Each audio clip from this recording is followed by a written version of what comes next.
Mandy was not allowed to have any boyfriends growing up. You had to make sure you lived by the Bible. If you didn't, it was a sin.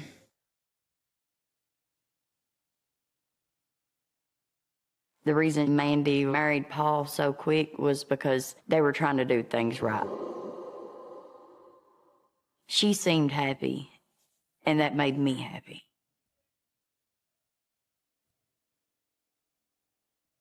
At first, Paul seemed like a good man, but the trouble was, she knew nothing of him. The folks who are quiet, those are the folks that you may least expect, but who could prove to be the most dangerous. I just want you to tell me what happened. You know what happened.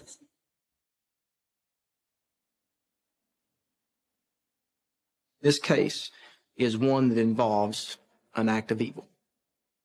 They're going to take her side over me, no matter what. It was a tragedy. It broke our whole family.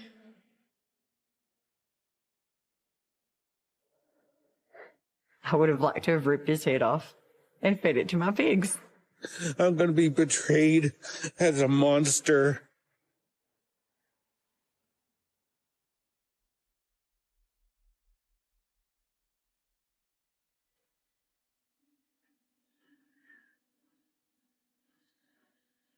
Mandy was really outgoing. She was an amazing person.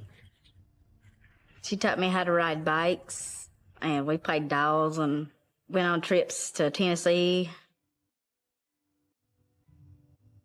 Mandy was very quirky. She was always being funny, being more silly than funny. You know what I mean? She always tried to make you laugh. That was how she came across. She had a real personality.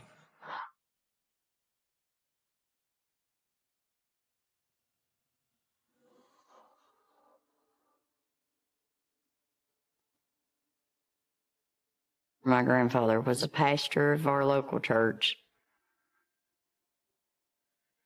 We went to church.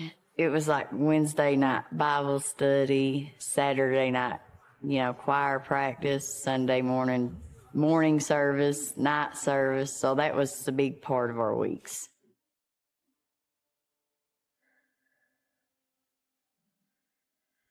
This is Mandy's baptizing photo. She was like 15 or 16 there.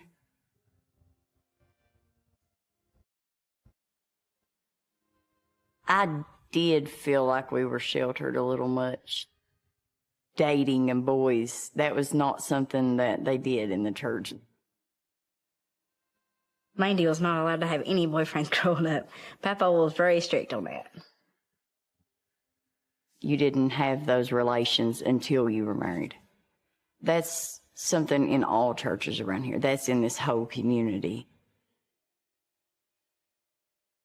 It was a very strict way of growing up. You couldn't do much of what you wanted. You had to make sure you lived by the Bible. If you didn't, it was a sin.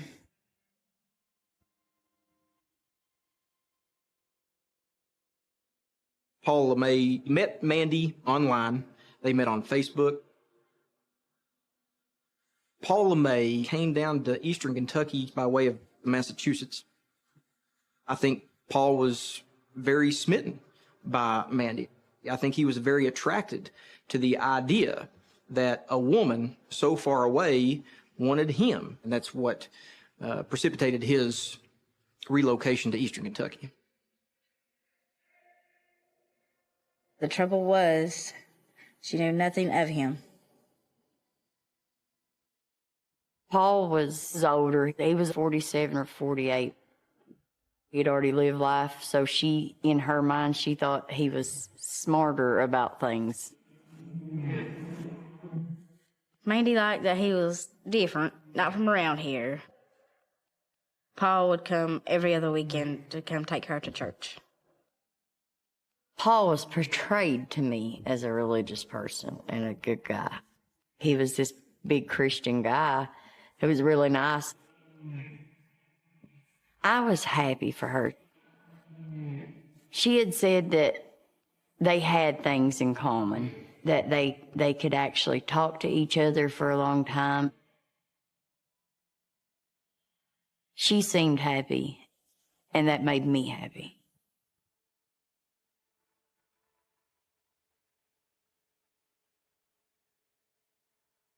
They dated about 7 months at the most. And then they got married. From what she had told me, the reason she married Paul so quick was because they were trying to do things right. It was just a little small wedding, just a few people from that church that they went to. It was a 15-minute ceremony. It wasn't nothing fancy.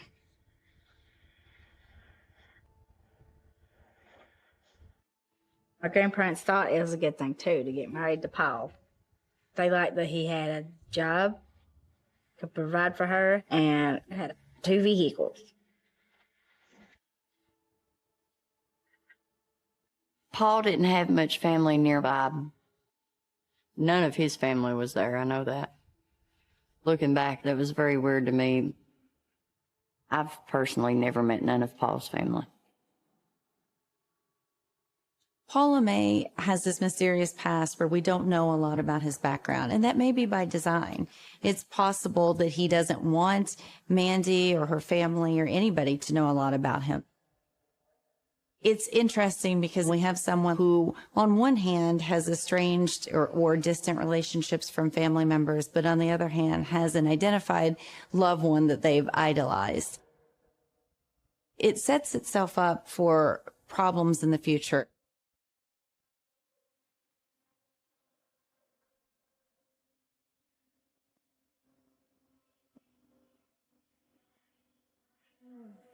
Paul and Mandy lived in Oil Springs, Sayersville, Kentucky. Just a little town, a little back road. Paul, he worked at a nursing home, and he brought home the money. He paid for the home that they lived in. She didn't have to work at all. Mandy didn't. He made sure she had everything she needed. Didn't let her go without. At first, Paul seemed like a good man. From what I seen anyway. But sometimes Paul would say a lot of negative things on Facebook. That may have been his way to get his point across, was through social media. Say the things on there that he couldn't say in person.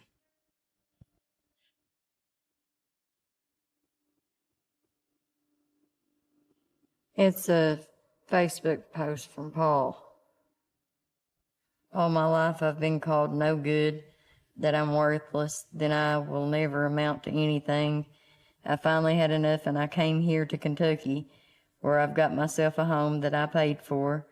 I have a beautiful, loving wife, and anyone says otherwise, they are a liar. He was very fragile. I could see that. He never opened up, wouldn't talk. Maybe there was a reason behind it. There was a madness in his old life that I didn't know about. Paul LeMay's Facebook posts say to me that this is someone who's vulnerable and identifies with this role of someone who's been victimized and has to take on the world.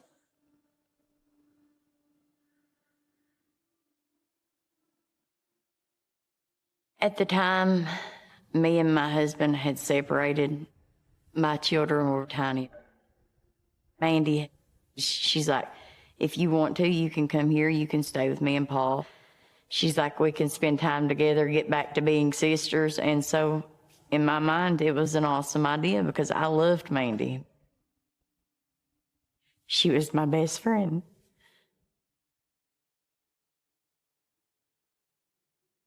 Mandy, she loved her hair dye.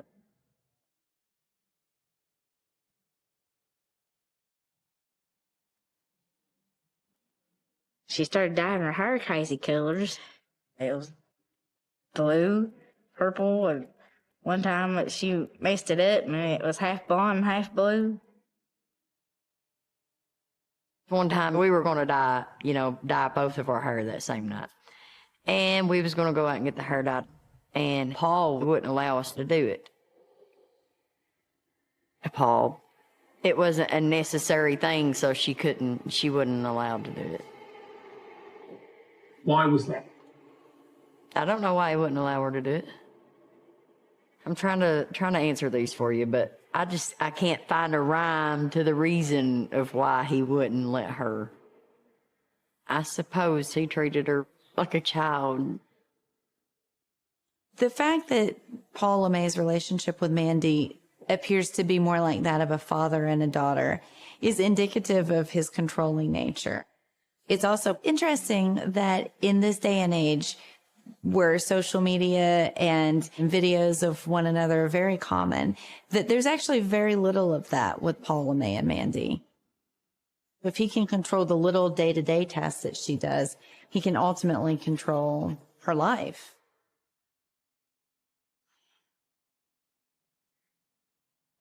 Paul would work and he would come home and I would say, "Hi, Paul." And he would say, "Hello." And that was it. He would always lock himself in his bedroom.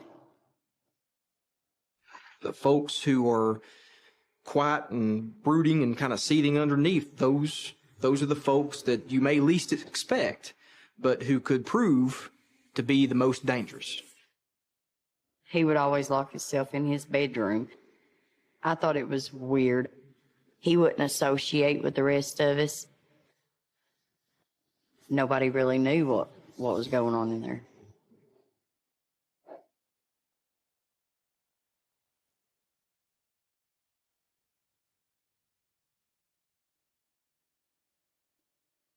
Paul could be quiet. Paul could be shy. Behind closed doors, Paul could be a creep. He would lock himself in there like a hermit crab. One time she had opened the door and asked him what he wanted for supper, and he told her, "I don't care what we have for supper. I don't care if we effing eat or not." In my mind, she was trying to take care of him and do what a wife should be doing for a husband. And he was straight up disrespectful to her.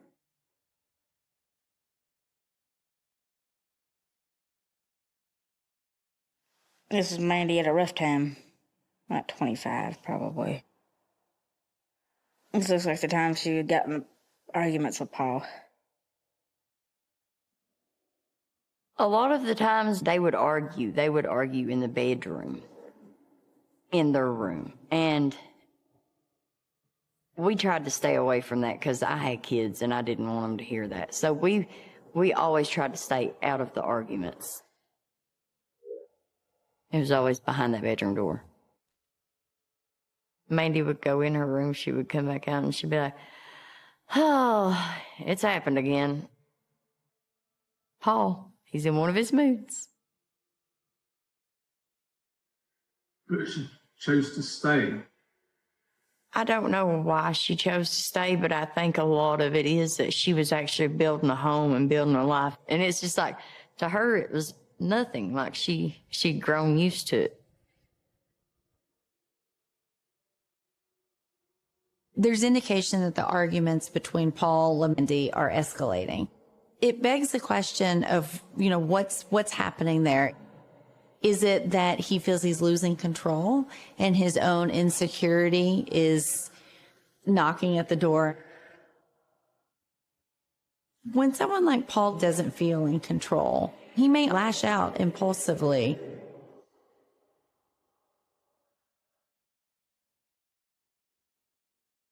One day we was going up to see Mom, and we had made it from Sayersville to Prestonsburg, and we made it that far before he had called her on his break, and there was a heated argument to the point that she pulled over when we turned around and went back. Anytime Mandy had to do anything, she had to run it by Paul and make sure Paul was okay with it. He had come home from work And he said he wasn't feeling good, so he went in there and he laid down and went to sleep. And so me and Mandy and the kids had went out to Walmart.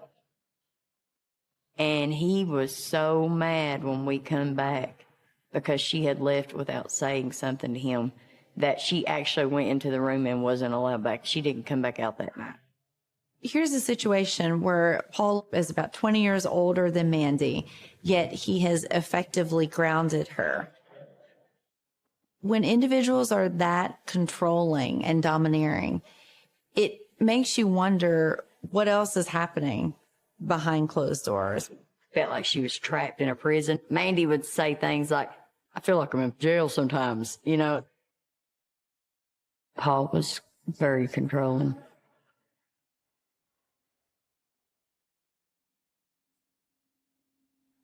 The last 2 or 3 months that I stayed there, we didn't really go anywhere or do anything.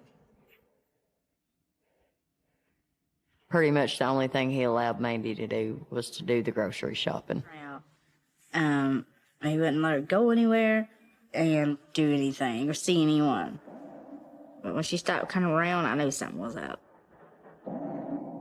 Several times I told Mandy that she didn't have to put up with that. She could leave, but she never would listen. It's like it was her relationship. I needed to butt out of it. It wasn't any of my business. Me and the kids would stay in that room on the opposite side from where her and Paul would stay.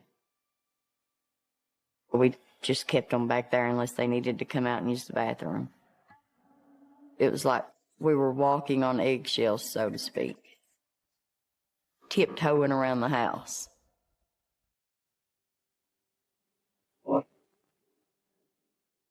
I wish I would have stepped in and done something because I feel like I could have helped her out. And I wish I'd just let her know that I cared more. You know what I mean?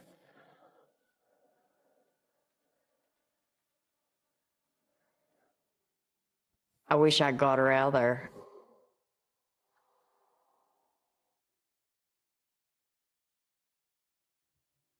Paul is this quiet fella who keeps to himself. But as time goes on, his Facebook posts start to get more aggressive. Last night was a tough night. I cried most of the night. The enemy wanting me to do something, but I was strong enough not to do it. Hopefully today is a better day. Now I kind of beat myself up for not putting them on my Facebook. I've never seen these.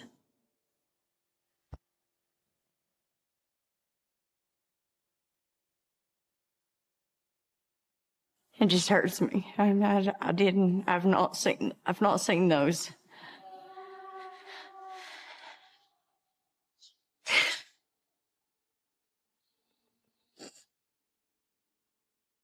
From a religious perspective, Paul may be referring to the enemy as Satan. It's also possible that the enemy is his rage, his insecurity. This is an example of an individual who seems to be fighting to control their behavior. This Facebook post is Paul is really trying to bury those demons and keep himself from crossing that line from verbal aggression to physical aggression. Had I seen this at the time, I'd been angry. I'd tried to help her.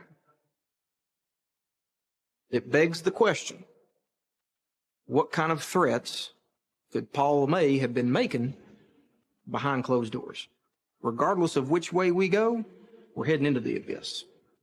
Things are about to get worse.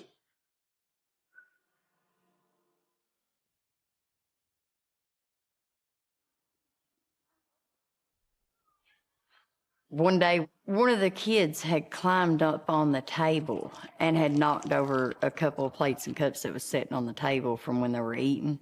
Paul, he didn't really explode or anything. He went into the room. He had hollered for Mandy to come in there, and I don't know what was happening to Mandy. Like I said, she was in that room. They were locked in there. I don't know. They were in there for over an hour, and when they came out, they had got a change or two of clothes for each one of them. and she told me that they'd be back. That's when Paul and Mandy had left there.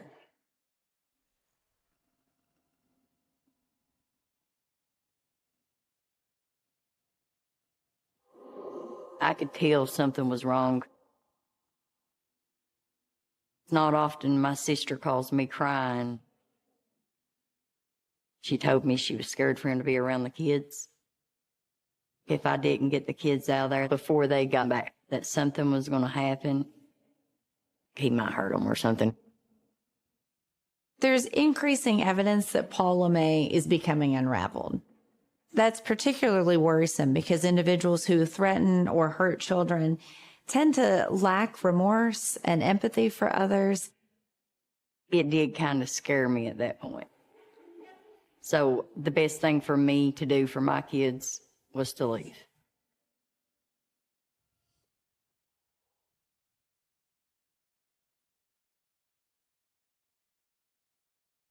When I left there with the kids, things with Paul and Mandy got a lot worse. The trouble was, Paul would act normal sometimes. Sometimes he didn't seem like a bad guy at all. He was nice, he was polite. To me, it was strange. We're seeing this Jekyll and Hyde personality. We have someone who's on one hand saying, Mandy, I love you, my beautiful wife. And on the other hand, someone who is controlling her, potentially threatening children, not giving her money to go to the store. So we see these two diametrically opposed personality behaviors, and that's actually quite common in individuals who perpetrate interpersonal violence. There was a couple months after I moved out, she was telling me that he was getting a lot more aggressive. She was telling me that Paul was starting to be more physical with her. Started out with him shoving her. And then it got to where he would get in her face and he would get more violent with her. She said she was scared that if she didn't get out of there, that she wouldn't get out of there.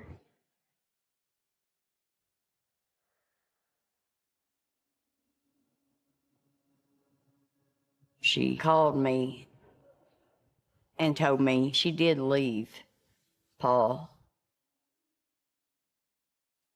She was at a friend's house, that she was scared of him and that she didn't want to go back home.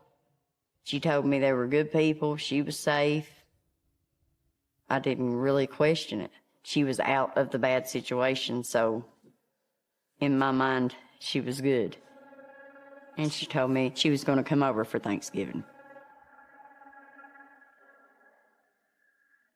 Thanksgiving is really important to our family because it's the only time we actually sit down around the table and gather around and pray over the food.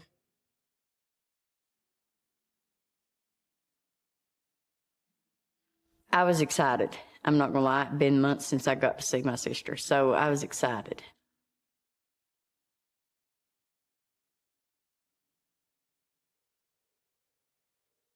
The family are ready to eat Thanksgiving dinner.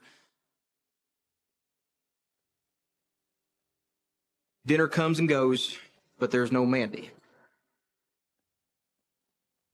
Nobody could get a hold of her. Nobody knew exactly where she was. I was the last one to know where she was, and she was supposed to be at that friend's house. As the minutes turn to hours, the hours turn to days, I could imagine a whole host of thoughts, running through their head about where Mandy might be. Maybe she's in the hospital. Maybe she's just out having a good time. Maybe Mandy's gone to see somebody else for Thanksgiving, and maybe she'll turn back up.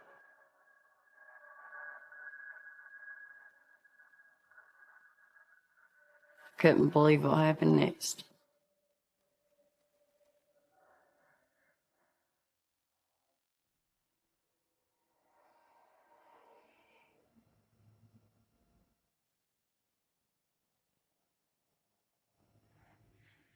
Mandy had told me she was at a friend's house and she was safe. But then we wasn't having no luck getting hold of her. I tried contacting her phone, her Facebook, her messenger, and she just would not answer. I didn't even know where to start to go to look. I had went out and I had printed off some photos to give the state police. The uncertainty of it all was a very terrifying moment for that family, just not knowing.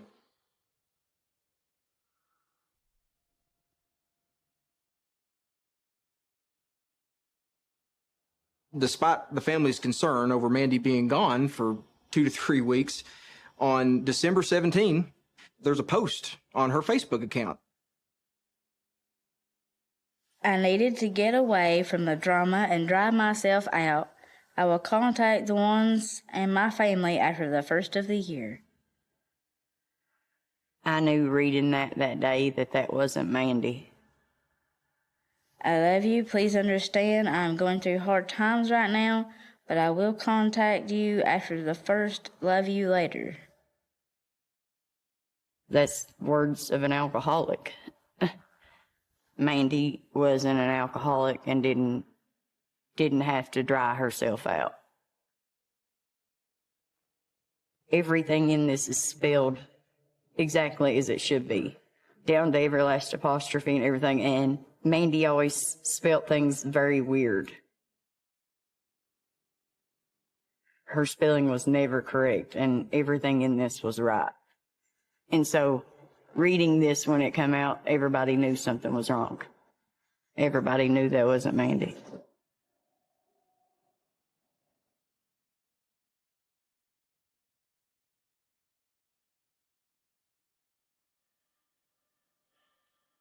Homer then contacted Paul, asking where Mandy was, what was going on. Homer asked them if it was them that posted that on there. Paul wouldn't speak back.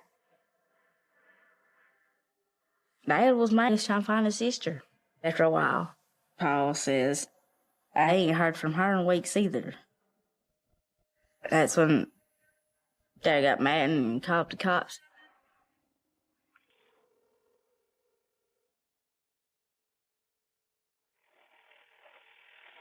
Dispatcher Thompson.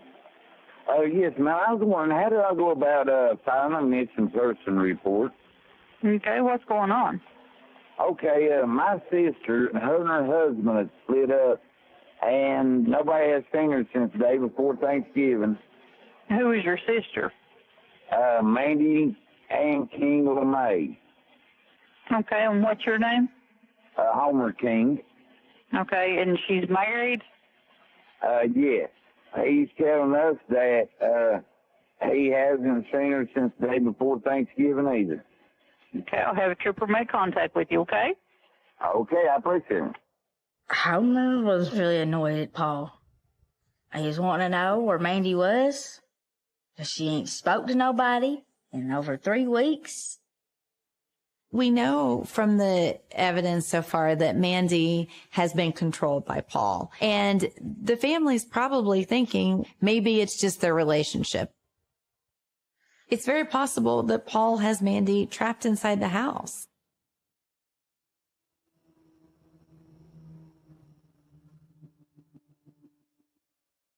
When the trooper arrives to Mandy and Paul's residence, he goes up onto the porch. The blinds are drawn. He can't see inside the residence. He hears a series of what he describes as thumps.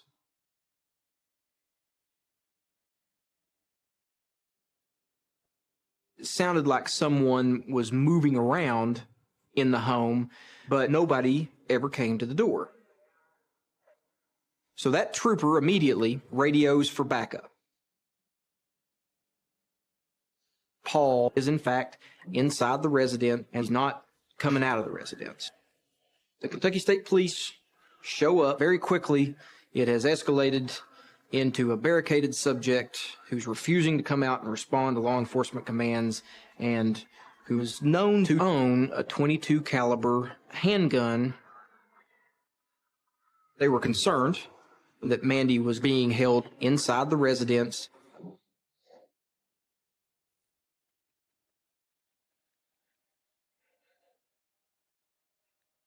As the Kentucky State Police are trying to get Paul LeMay to cooperate with their commands, they're looking for folks, neighbors, who might have any means to contact Paul. One of the neighbors happens to have Paul LeMay on Facebook Messenger. And Paul responds. Paul's still refusing to come out of the residence.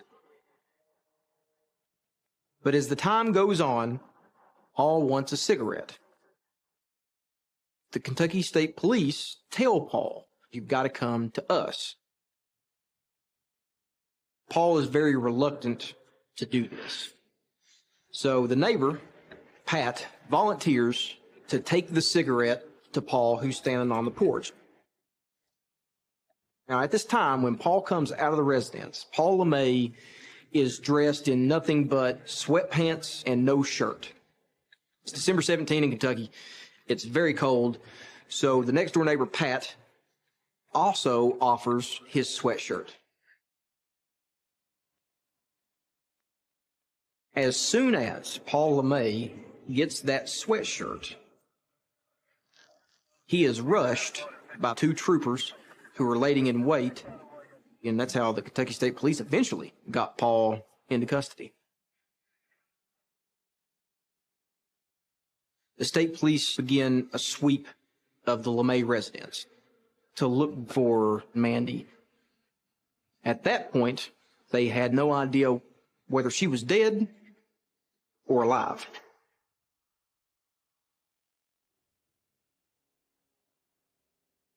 When the troopers walked into the LeMay residence, they were met by the smell of death. They could smell decomposition in the air. When they get into this back bedroom, they can make out a pile of blankets, and sticking out from the bottom of that blanket is what is obviously a human foot. They pull the sheets back, and there they find the deceased body of Mandy LeMay.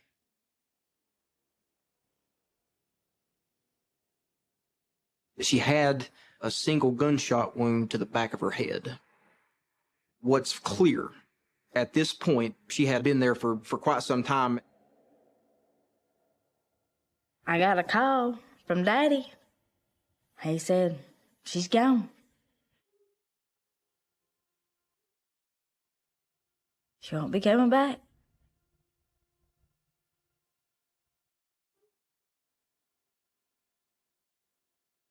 I fell to the floor. My whole body was paralyzed for 3 days after that.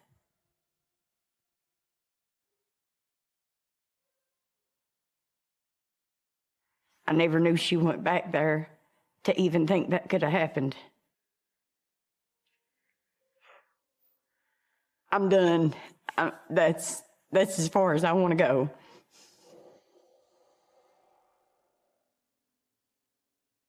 A family in Johnson County is wishing they would have seen the signs after police say their family member, Mandy LeMay, was shot and killed by her husband.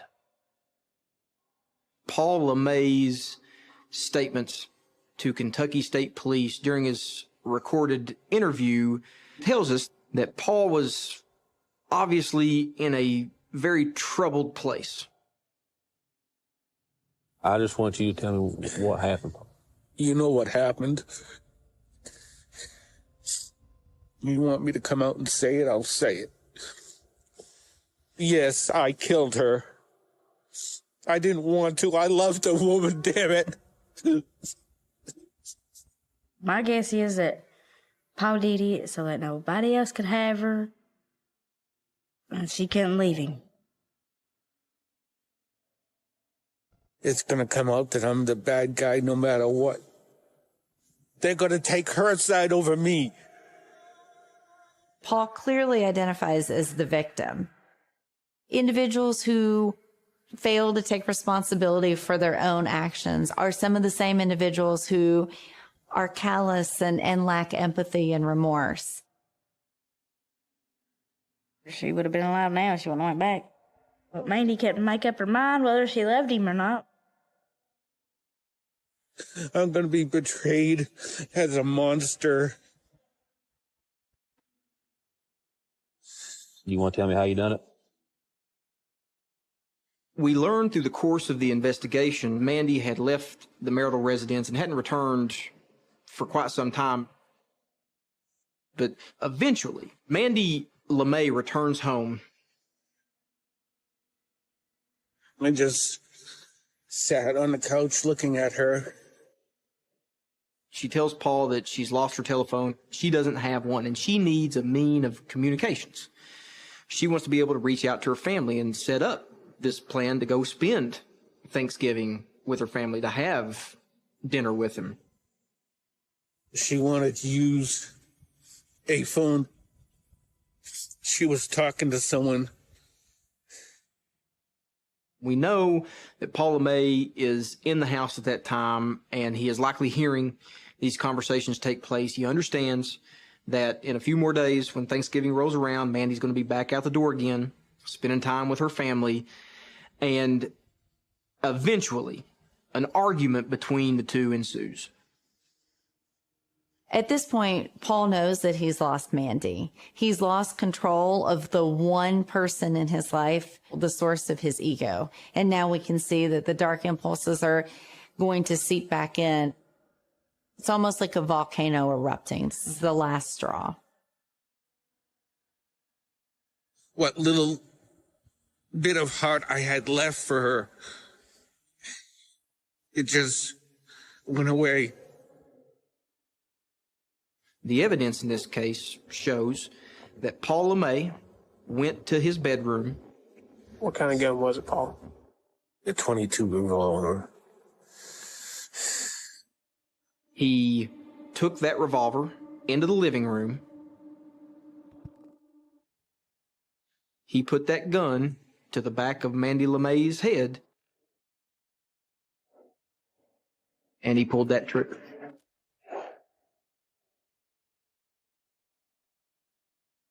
Well, from what I was told, he shot her in the back bedroom and dragged her to their bed, and he slept next to her those several weeks that she was laying there. In the very end, after she died, Paul still didn't want to let her go. This is indicative of yet another final opportunity for him to control her. I reckon Paul was trying to preserve the body because he literally slept in a freezing house next to her.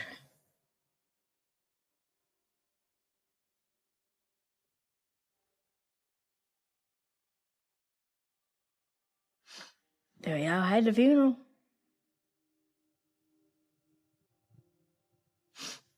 It's hard for me to walk through the funeral doors. I walked out when I seen the casket and it was closed. I didn't even get to tell her goodbye.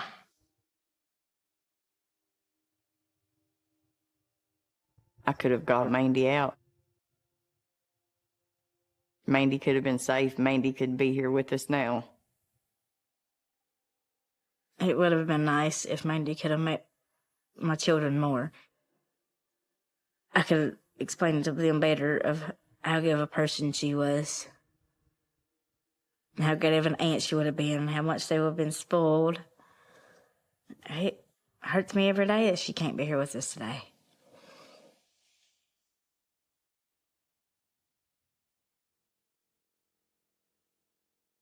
Paul was evaluated by 2 psychiatrists, both of whom cleared him as competent to stand trial. You swear the testimony about to give is the truth, whole truth, and nothing but truth, self you got. Yeah, I do. Your name? Paul LeMay. Grand jury charges on or about November 20, 2018. you committed the death of Mandy LeMay by shooting her in the head, which caused her death, that being the charge of murder. You wish to enter into a guilty plea based on the Commonwealth's offer on plea of guilt. Yes. If I accept your plea, Paul LeMay didn't actually go to trial. He pleaded guilty to 1 count of murder, 1 count of abuse of a corpse. And Judge, on behalf of Mr. LeMay, he declines to make a statement other than to say that the truth that he would tell wouldn't be believed by anyone. It's still very frustrating that he couldn't explain to everybody in court why he did do it. And that's all he wanted me to say on his behalf. And so he thought he didn't have to give his explanation. He didn't have to tell a why. what's that? Okay. All right. So taking on back. That's what makes me lose sleep at night, because I'll never know why. I'll never know why it happened. I'll never know. There's likely several reasons why Paul ended up murdering Mandy. Paul wanted control from the very beginning, and he had it until the very end.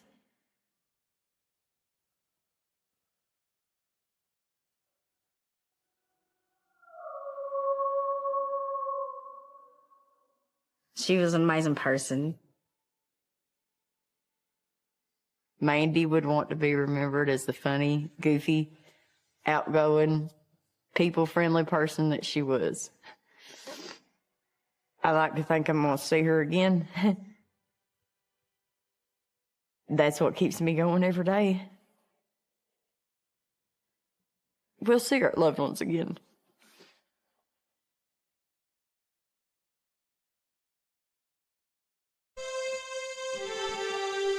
अल्लाह अल्लाह की जात तू ऐ झोरे सदके जेड़ो कुल कायनात चलाण आलो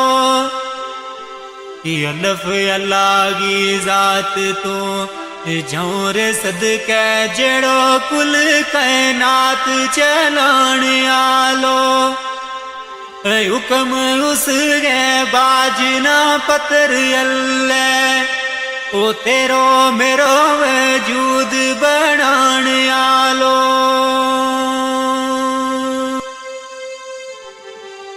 18,000 मखलूक गो ऐ मालिक सुनो रब सुनो जमीन आसमान आलो अर्श फर्श लो कलम महफूज कुर्सी जिया जून ना रिज़क खिलाण आलो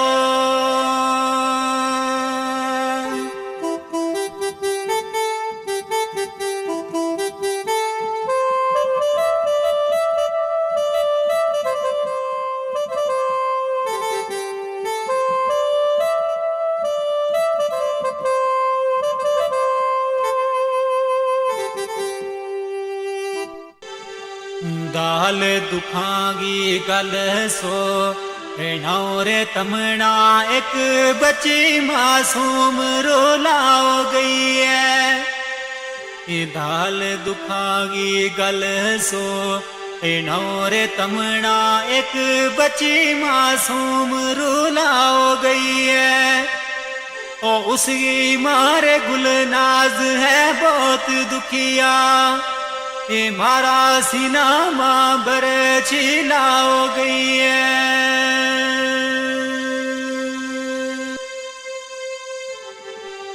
नाओ बच्ची गो अफसा में मूद सोनो रोग उमरा गो सुनी लाओ गई है ओ जिला पुणछ गिरा शिंदरा सोनो ऐ दुखिया दिलाना अफजारो लाओ गई है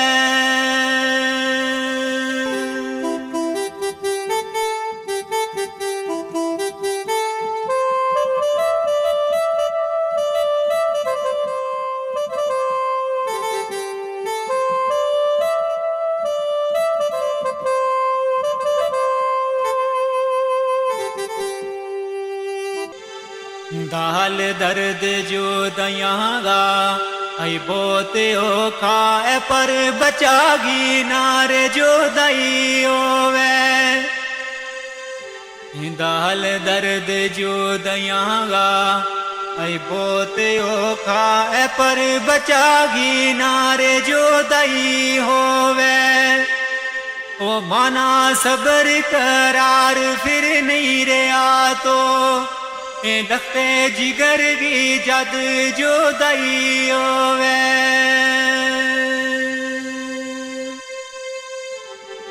ते बाप उसको मैं मुँह दियो हुसैन दुखिया अफसा जही बची सीने लाई होवे ओ दुख मुझ जावेद माँ बाप नावे ओ बचा किसे गी नारे जो दई होवे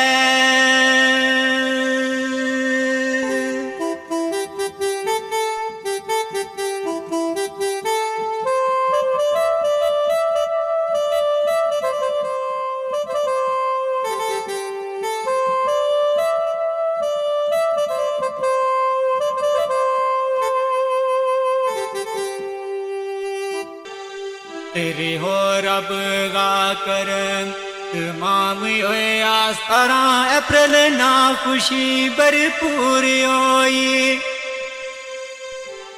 रे हो रब गा कर तमाम होए आस्तारा अप्रैल ना खुशी भरपूर होई ओ अल्लाह पाक ने दिती एक बच्चियों सोनी ऐ गुनाह करांगी अर्ज मंजूर होई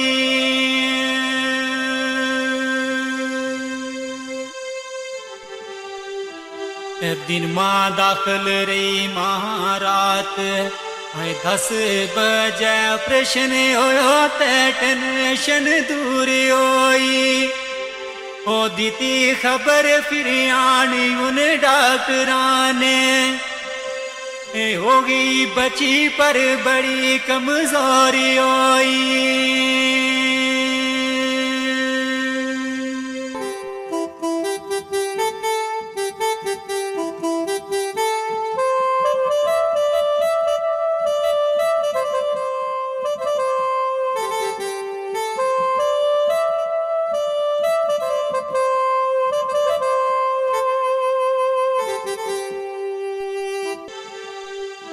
सलाह दीती वीर डॉक्टर है कमजोर बची ले गए बीच मशीन रखाओ दीती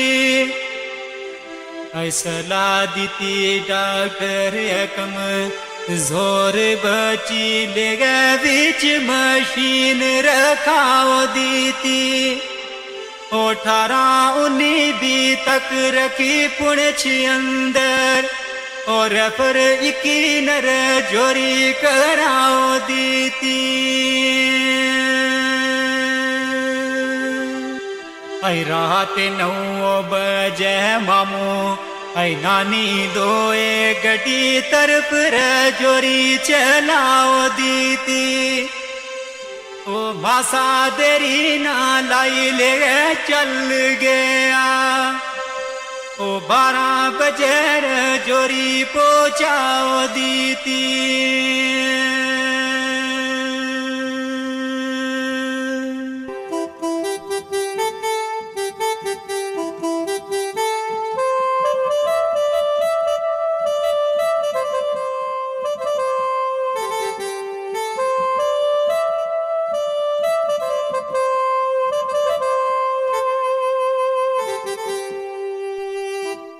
किसना चैन सकून फिरे आई उस दिन तो रास्ता बिच डाडा परेशान होया आई किसना चैन सकून फिरे आई उस दिन तो रास्ता बिच डाडा परेशान होया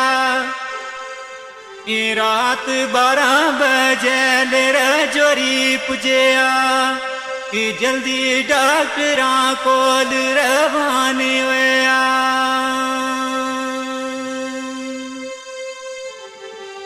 आई डॉक्टर नब्ज तके मुतू ये बोल न सके असली राज तू बे वो हैरान होया ओ अमानत रब की है तम सबर करियो ए आपसा बची गारू वे रवान होया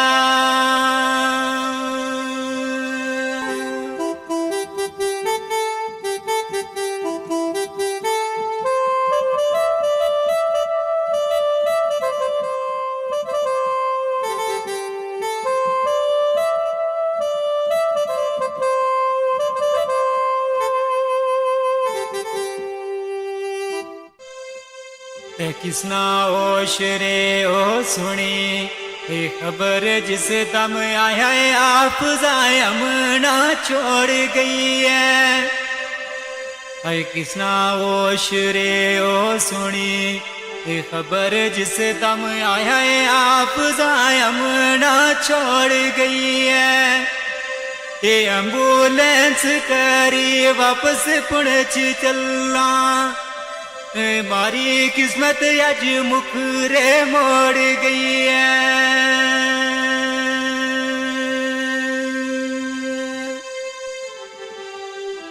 आई गुल नाज वाणी अरे ए मान बाकी मेरी खुशी ना किंगा तू रोड़ गई है दाखिल विच अस्पताल थी पुणछ अंदर हे मांगुल नाज गो दिल क्यों तोड़ गई है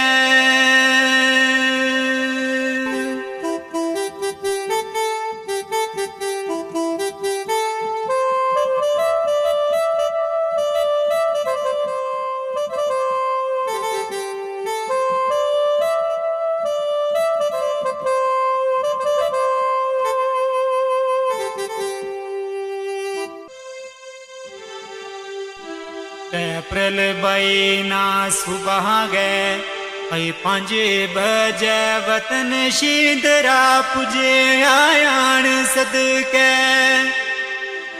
अप्रैल महीना सुबह गए 5 बजे वतन शींदरा पुजे आयान सदके माना 10 बजे एम्बुलेंस आने तेरा तकन गाया अफजायर मान सदके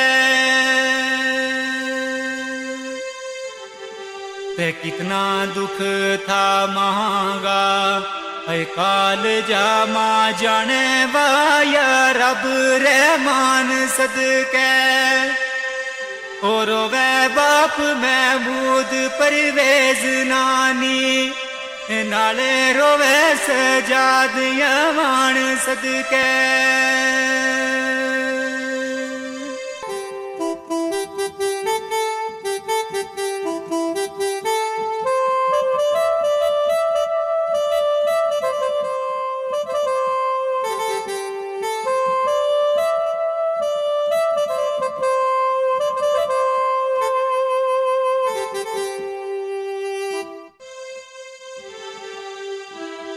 ते कफन दफन गोविलो हुणे यार गयो इना दुखाना हुण मीटौरे किसरा कफन दफन गोविलो हुणे हार गयो इना दुखाना हुण मीटौरे किसरा ओ जीता मांगे बचा गो टूर जानो इस शेर बर कलम चनो किसरा ते अच्छा रब वाले हुणे है छोड़ गई है तीना सिना नालू हुण लऊं किसरा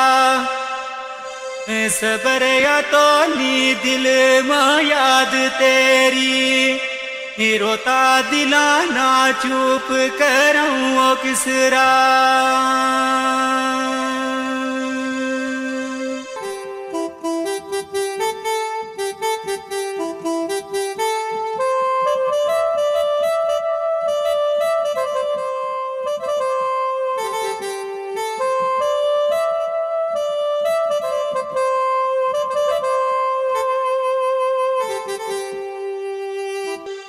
फिया मान इना दुखाने हई मुकणोनी 4 बजे रे आपका दफनाओ छोड़ी हई फिया मान इना दुखाने हई मुकणोनी 4 बजे रे आपका दफनाओ छोड़ी वतन पुणछ गिरा शिंदराय अंदर ओ सोनी निकी जी कबर बनाओ छोड़ी